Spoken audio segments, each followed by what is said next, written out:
Parti. Fou. Parti. Armée. Imami.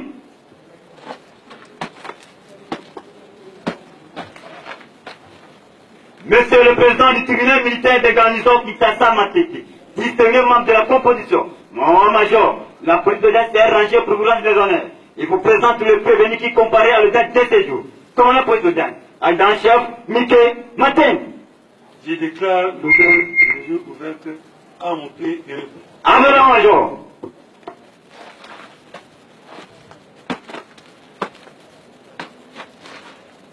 Allemand. Fédération du Solo, Nini et les Gagi, mais c'est quand même dans mon année, Toyo au soleil. Merci, monsieur. Il a acquis le 25 février 2018 dans un élément escadron mobile d'intervention à Mokamba, commandé par Major Karim. Azwa qui biso na poste, biso na rond-point, Tokomi na Matete. Un jeep, des autres mots qui n'a pas été, tout le monde en présence du commandant district, à ABC Major Karim, dans l'emba des autres mots au Salama, dans l'emba terminis.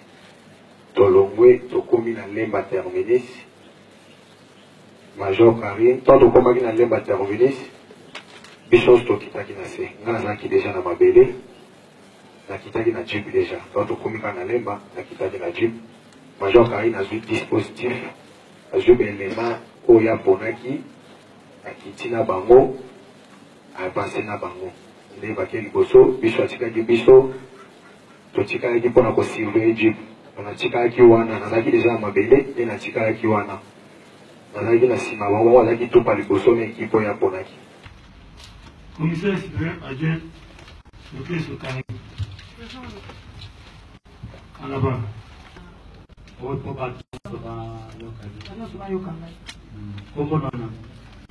Lokeso, Oso, Karino. Botani wapi? L'étude. Botani wapi? Voilà. Date de naissance. Ok, la moitié de Kinshasa, le 1er juin 1980. Pour les intérêts de la partie civile, nous devons être fixés sur la qualité de la personne qui comparaît par devant votre tribunal.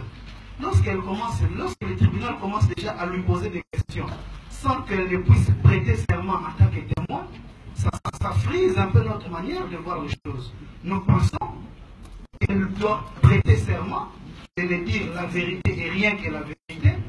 Et dans ces conditions, tout ce qui sera dit par elle sera considéré comme étant des témoignages. Et si ce qu'elle dit à la fin, on se rend compte qu'il y a des faussetés, elle peut être poursuivie pour faux témoignage devant la justice. En conséquence, Monsieur le Président, ils sont soumis à l'application de l'article 245 du Code judiciaire militaire qui exige à ce que les témoins qui comparaissent de votre auguste tribunal prêtent serment, Monsieur le Président. Oui, nous faisons la lecture de l'article 245 du Code judiciaire militaire. Quelle que soit la nature de l'infraction dont la juridiction militaire est saisie, les témoins prêtent le serment suivant.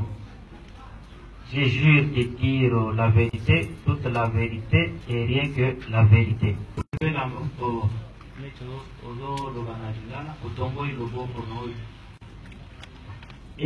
que la vérité. Je jure.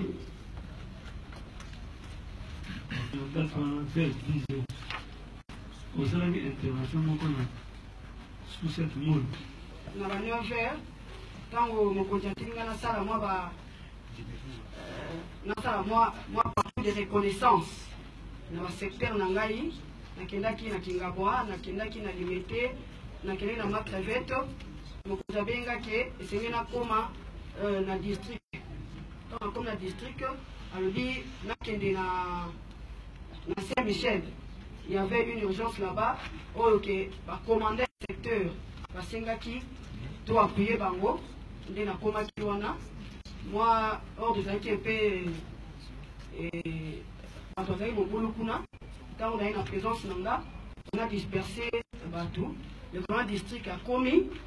Quand on a commis, moi, quelques minutes à Epsingano, on a qui est dans Molo.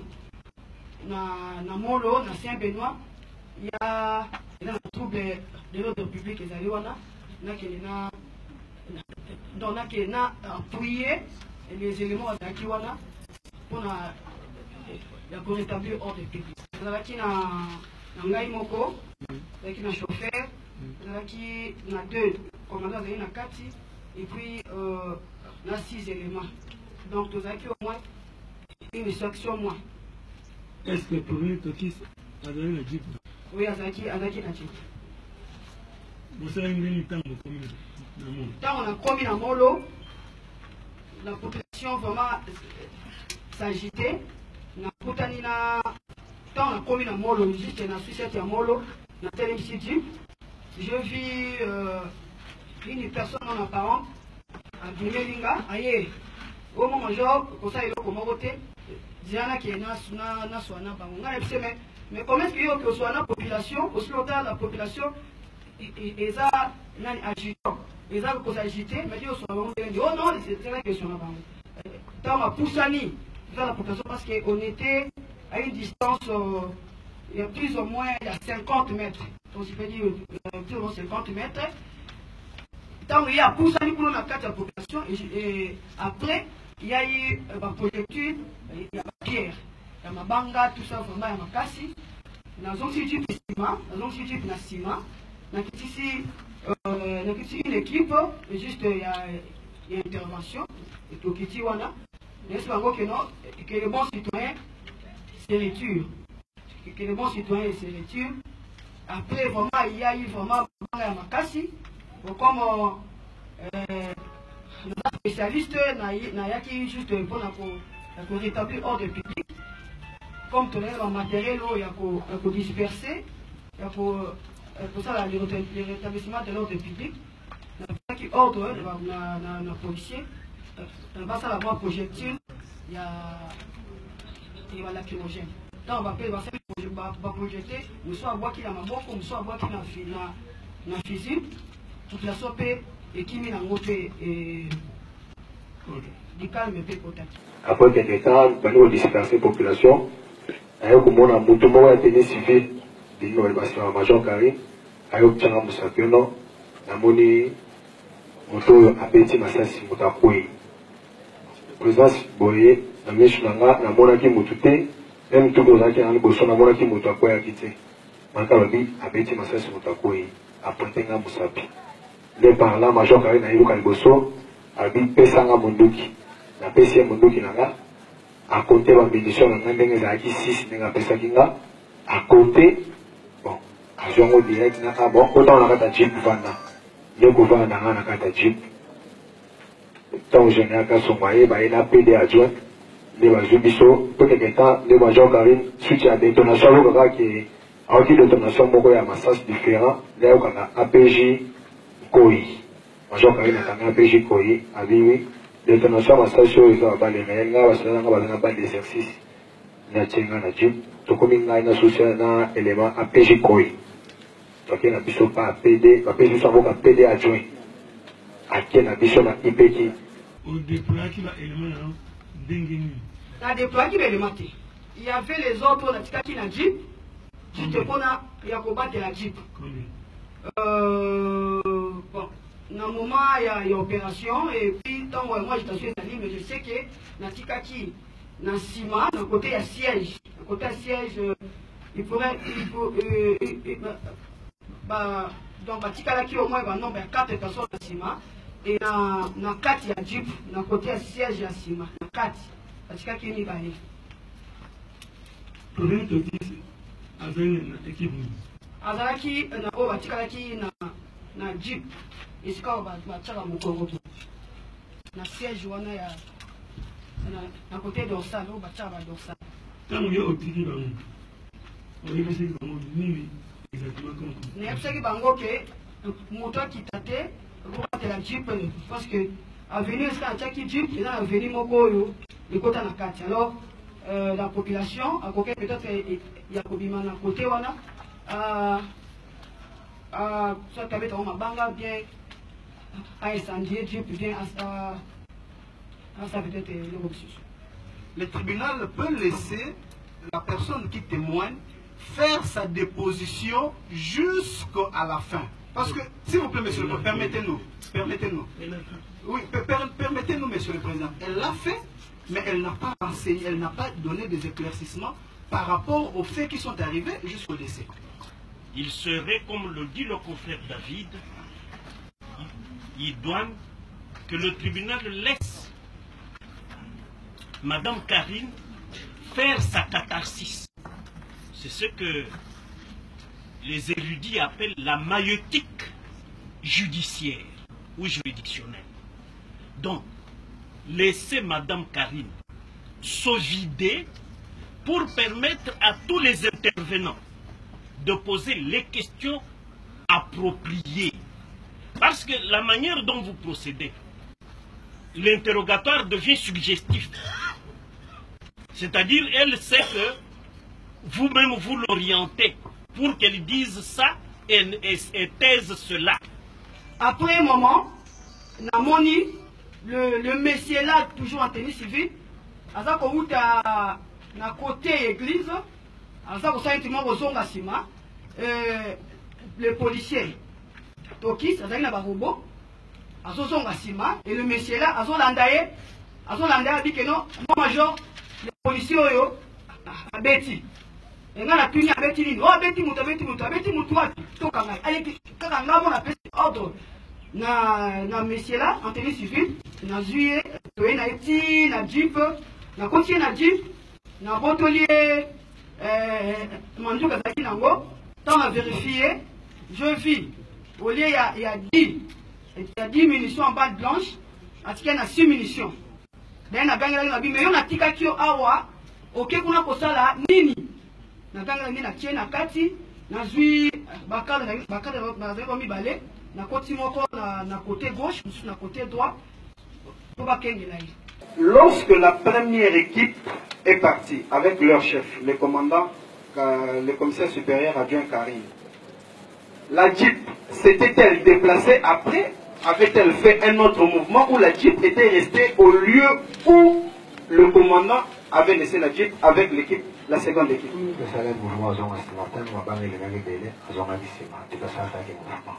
La deuxième équipe où il y avait la Jeep et la première équipe qui était en danger face à la population. C'est la première équipe ou la deuxième équipe?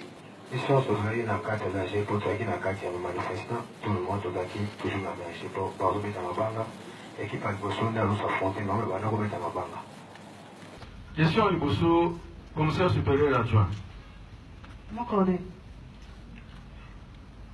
Estimation et à distance.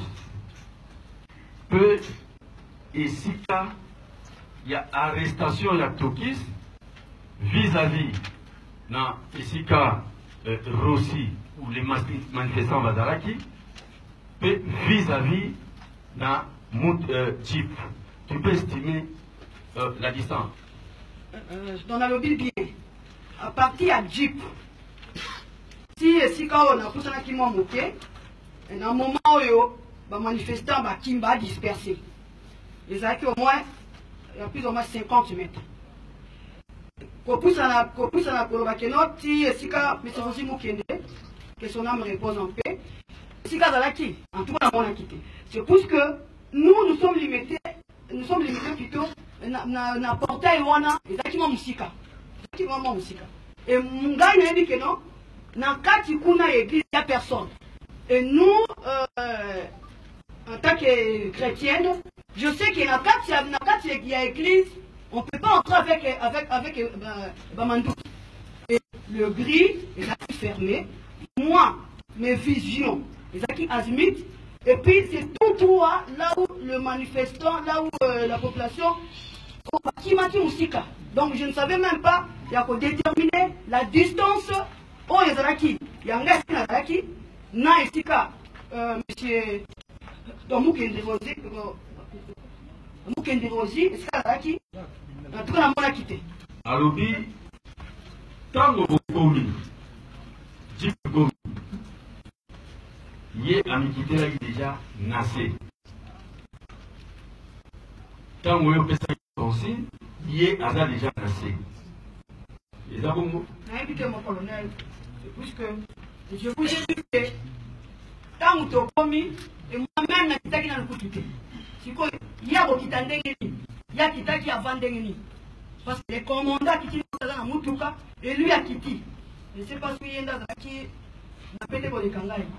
Elle vous a dit qu'elle a été informée, elle a vu le policier qui aurait, selon elle, violé la consigne, le policier Togis venant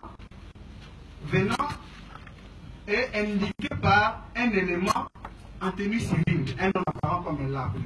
Et que lorsqu'elle est arrivée, c'est non apparent. Elle peut d'abord nous préciser le grade de ces non apparents. Bon, à élément en Haïti, soit à élément bien en exercice, pas en Haïti. Mais je pense que Azali, donc un sous-antenne, il y a sous-antenne qui monte. Donc, il y a des grades en Haïti. Il y a des grades en Haïti. Son nom. Comment on a eu? Bon, c'est par après, na yoka kike, Alexis. C'est par après, quand on a gagné, on a Alexis. Donc, Alexis, moi, je n'ai pas voulu appuyer ma combo, na kangaki bango, c'est par là que bango ma réponse. Tango oyo ye alobi que Omaki. Bakutaki bele ma boni na no sutele avant bango bakoma. Na moto, une intervention exacte oyo ya appui et ya kande ko appuyer élément ba unité au bazali sur place. Les territoires. Donc ce c'est pour cela l'utilité d'intervention et qu'il y a un appui. Alors je pense que faut qu'il y a un matin le petit il y a unité il y a sous cette one bazaki va tout non. Monsieur le Président, nous voulons savoir, en ce qui concerne les non-apparents, c'était la première fois qu'elle a vu les non-apparents. Oh, non-apparents, on a été à Liboso, à Romonaye. Oui, les gens à Romonaye, à se présenter qui c'est moi les sous-antennes. C'est moi les sous-antennes. Merci, Monsieur le Président. Les sous-antennes s'est présenté. Qui était devant elle? C'est les sous-antennes qui étaient devant en première position ou bien c'est son équipe qui était en première position? Liboso nayo o azaki kuna directement ezaki équipe na bino bien ezaki sous-antenne.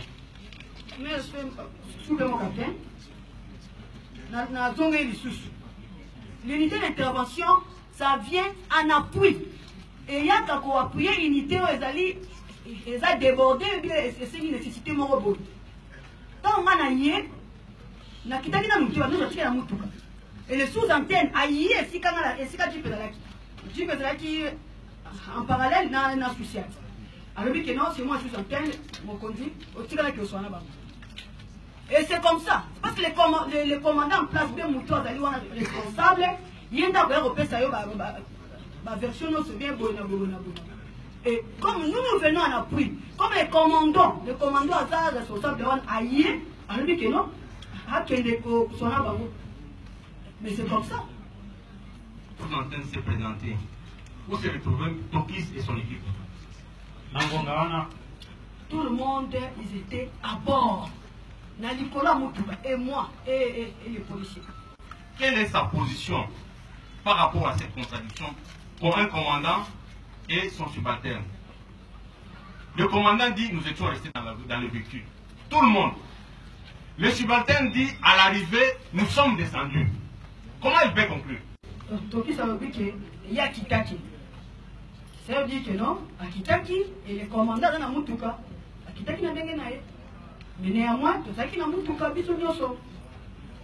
Monsieur le Président, on arrive sur le terrain, on voit qu'il y a un élément qui désobéit. Quelle a été ses réactions par rapport à la désobéissance de Tokis d'abord? Vous allez voir Moukakiti na sima na okuna, organisme na sima boye bakeno mutu soit kiti kuna na sima. C'est parce que moi-même j'étais à bord Donc il y a Kitaki. C'est à lui-même après il y a Kitaki. Kitaki n'est rien dit. Ceux qui n'ont condamné, il faut que Kitaki. Karim influencerait les dépositions de ses collaborateurs ici. Monsieur le Président, à l'allure où nous évoluons, vous pensez que tous ces collaborateurs de Karim vont défiler ici? La même situation restera debout. Parce que, Monsieur le Président, la prison reste la prison. La prison reste la prison. Et ce prévenu, il y a un règlement intérieur de la prison. Vous siégez là-bas, peu importe le dossier, à 15 heures on arrête. Monsieur le Président, le ministère public rappelle que amener, escorter un prévenu, délimiter jusqu'à Ndolo, il y a des aléas. Il ne faut pas exposer les chefs d'escorte et les militaires qui vont escorter les prévenus. Lui là, le gardien de la prison peut lui résister. Vous comprenez le haut degré de démission dans son chef. Le haut degré de démission dans son chef. Comment lui qui supervise la prison peut dire que le gardien peut lui résister? Lorsqu'on est pendant le procès, il est l'adversaire de mes clients. Nous sommes sur le même pied. Maître, s'il vous plaît. Supérieur adjoint. Oui. Tokis signe et persiste qu'il était descendu avant elle. Elle, de son côté, affirme le contraire. Alors que, dans la pratique, nous savons que lorsque le chef, n'est-ce pas, aborde un véhicule avec ses subordonnés, n'est-ce pas, ce sont les subordonnés qui, en fait, c'est quoi, des subalternes, quoi. Ils descendent bien avant. Et c'est logique que Tokis soit descendu bien avant lorsqu'ils sont arrivés sur Mole. À Mole. À Molo, sur cette Molo. Mais le commissaire supérieur adjoint donc affirme le contraire des choses. Maintenant, entre elle et Tokis, qui dit vrai par rapport aussi, n'est-ce pas, à ce qui se fait dans la pratique?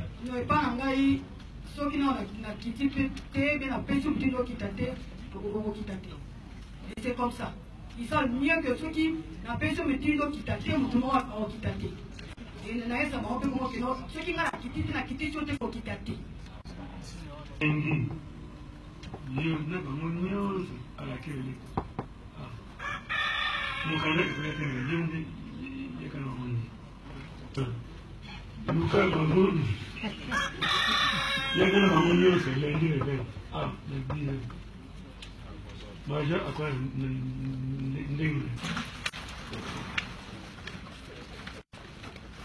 Droite. Non. Parti. Fou. Parti. Armée. Imani.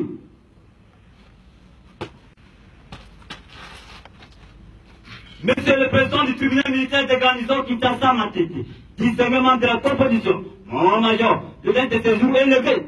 Le temps de séjour élevé, arme au pied et Avant major.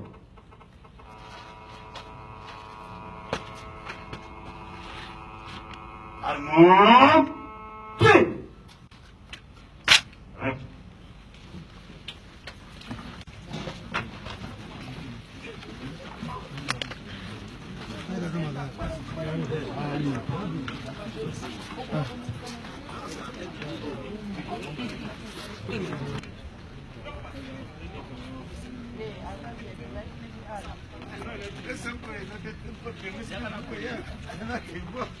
Aquilo.